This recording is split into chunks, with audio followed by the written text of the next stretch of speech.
Yeah, saizi wala wasana yawo. Mwebale kerako. Yeah, ennaku z'omwezi nga lumu September twali tegese omukolo wano guggulawo offices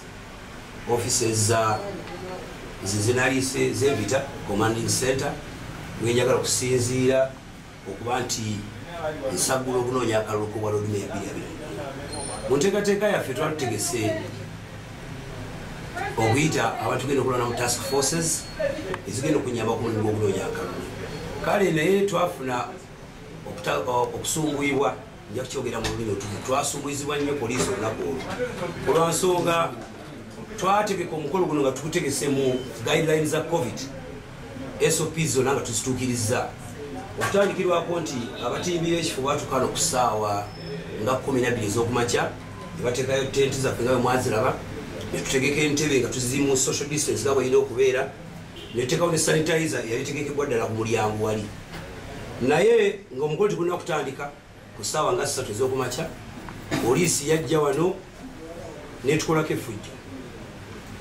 effujjo beekwasa ensonga ne bagamba nti no baali bayimbula abantu. Tewaali bantu bakuyimbula ku lwansonga abantu abasangibwa ku ssaawa ezo poliisi weyajjira baali batimbi, abaali batimba n'ab'ebyuma n'abatenti abatawera n'abantu 20. Naye poliisi weyajja teyatuwa yadde omukisa omukolo okutandika, neetaliko kuba tear gas, rubber bullets n'amasasi agamu agaddala. Era kyanaku nnyo nti kyannuma nnyo nze ng'omuntu eyeesimbye ku Lord Mayor olw'ensonga nti abantu abala bonna bagudde offices zaabwe mubagenda okutambuza emirimu gyabwe kulwansonga mwakitegeera bulungi government oba electoral commission yateerawo enkola nti tulina kutambuliza mirimu mu digital oba scientific nga bwe tukiyita. So tebaatuwa omukisa mukolo gwaffe kutandika, ne bakuba tear gas nga mwabiraba n'akatambi akamu ke mwalaba ku social media oba ku TV ku mawulire, abantu mwala bayimbula mu tenti nga tear gas abunduka baali bannamawulire ne bakomrade abatono ba politicians bakwano bange tukola nabo emirimu gyabwe. So olw'ensonga eyo nsaba nnyo poliisi etwanukule etubuulire ensonga lwaki omukolo gwange gwasungibwa ate nga waliwo emikolo emirala gyatigenda mu maaso mu ggwanga. Mu kusungibwa okwo kwennyininyini abantu bafuna ebisago, nange kenyini bankubala babuleti kugulu, waliwo abalala babakubazira babuleti mu bifuba, abalala bakuba tear gas n'ababundukirako.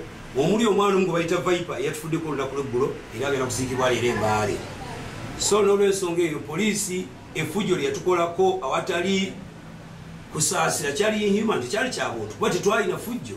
Osanga oti abantu batalina fujjo ate tatuba bakuba mu tear gas. Kyali kikola kibi nnyo era DPC olu Kampala nateeseteesedde okulaba nti no legal office yange emukontaktinga batunnyonnyola ensonga eyateekesaawo embeera efaanana bwetyo. Ebbaluwa yennyininyini njangikopinge to electoral commission bantangazeemu nti oba nze ndi wanjawulo ku beesimbyewo abalala baggula offices zaabwe oba batambuza emirimu gyabwe nga banoonya akalulu. Mu kusekusimbwa we yali wano Honorable Lubowa, omwami ono antudde ku bbali wano, chairman wa campaign zange, yakwatibwa awamu ne Ronald Lumu omukuumi w'ekifo kyaffe ofisi yaffe ennungi, ne babateeka kabangali ne babayisa bubi nnyo baakubwa nnyo era wenjogere mukulu akyali ku ddagala ettonotono naye nga ajja kuba bulungi. Naye nga nsaba poliisi etegere nti Honorable Lubowa baamuta ne wakyaliyo Ronald Lumu bwe bakasira essaawa 8 nga tannateebwa, kino kyo kimenya amateeka. Badde nsaba tuyambe bamuyimbule adde ku mirimu gye ku lw'ensonga nti ne ku lwokubiri obujja ennaku z'omwezi nga 8 tugenda kuba ofisi yaffe tugiggulawo ate mu butongole. Poliisi yagiggulawo ng'egiwa zigaani saluuti zaazo ne tear gas saluuti nga mwaziraba, nesi bwe twali twagala okugula ofisi yaffe. Ofisi yaffe ya ddembe, tuli basajja ba ddembe, twagala tukibalage ku lwokubiri ennaku z'omwezi nga 8 tugula ofisi yaffe ku ssaawa 4 zennyini. Bwe tugenda okulonkinga task forces zaffe, era nsaba abapoliisi abakwasaganya ensonga ezo kasolo olunaku mulutegedde n'ebbaluwa twaziwandiise mukeereeko mu kifo kyaffe, oba mujja Mande oba mujja ku Sande, mupime ebyo mwagala okupima, naye ng'omukolo kebe enkuba kagube musana gugenda kubeerayo ku lwansonga tugoberedde emitendera gyonna nga bwe mwagisaba.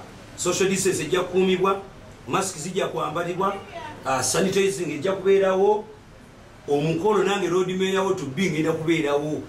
So basebo ne banja munzikirize mbagambe nti omukolo gwegwo gugenda kubeerawo.